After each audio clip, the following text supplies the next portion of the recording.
அனைவருக்கும் வணக்கம். நான் பிரபாகரன் ஜோதிடர்.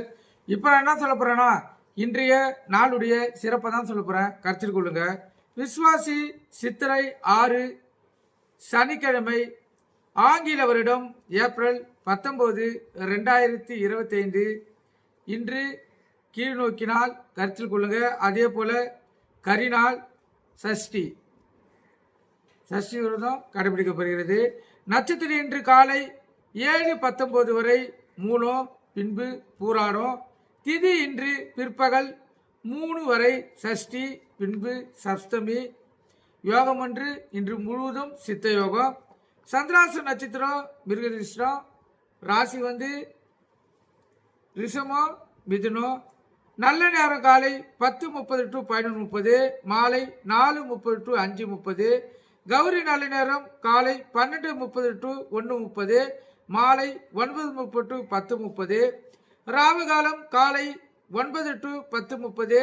யமகண்டம் மதியம் 1:30 to 3. குளிகை காலை 6 to 7:30. சூலம் கிழக்கு.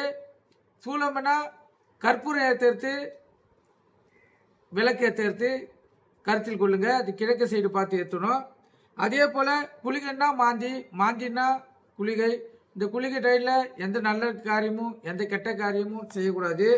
அதே போல் இந்த கௌரி நல்ல நேரத்தில் குழந்தை பாக்கியம் இல்லாதவங்க பயன்படுத்தினா அவங்களுக்கு குழந்தை பாக்கியம் கிடைக்கும். புதுமண தம்பதியர்களுக்கு சாந்தி முகூர்த்தம் அமைப்பது மிகவும் சிறப்பு. அதே போல் இந்த சந்திராசனம் பார்த்தீங்கன்னா ரிஷபம் மிதுனத்தில் இருக்குது.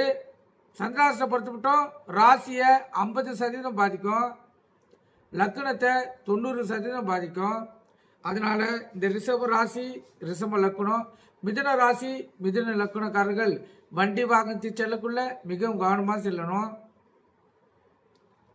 வண்டியை இயக்கக்குள்ள எக்காரத்தை கொண்டும் மொபைல் போனில் பேசிக்கொண்டு வண்டியை இயக்கக்கூடாது. போக்குவரத்து விதிமுறைகளை கடைபிடித்து செல்லணும். வண்டி எடுக்கக்குள்ள அனைத்தும் சரியாக தான் பார்த்தா வண்டி எடுக்கணும். முக்கியமாக பிரேக் பிடித்தா பார்த்துட்டு வண்டி எடுக்கணும். ஏன்னா சந்திராசனம் அதோட வேலையை 100% செய்யும். கருத்தில் கொள்ளுங்க. அதே போல் எங்கன்னா இப்போ அலுவலகத்துக்கு செல்றீங்க, ஊருக்கு செல்றீங்கன்னா கொஞ்சம் முன்கூட்டியே இந்த சந்திராசனத்துக்கு செல்வது சிறப்பு. ஏன்னா சந்திராசனத்தால் தடங்கல்கள் நேர தாமதம் ஏற்படும். நீங்கள் கருத்தில் கொண்டு பயன்பெறுங்க. நன்றி, வணக்கம்.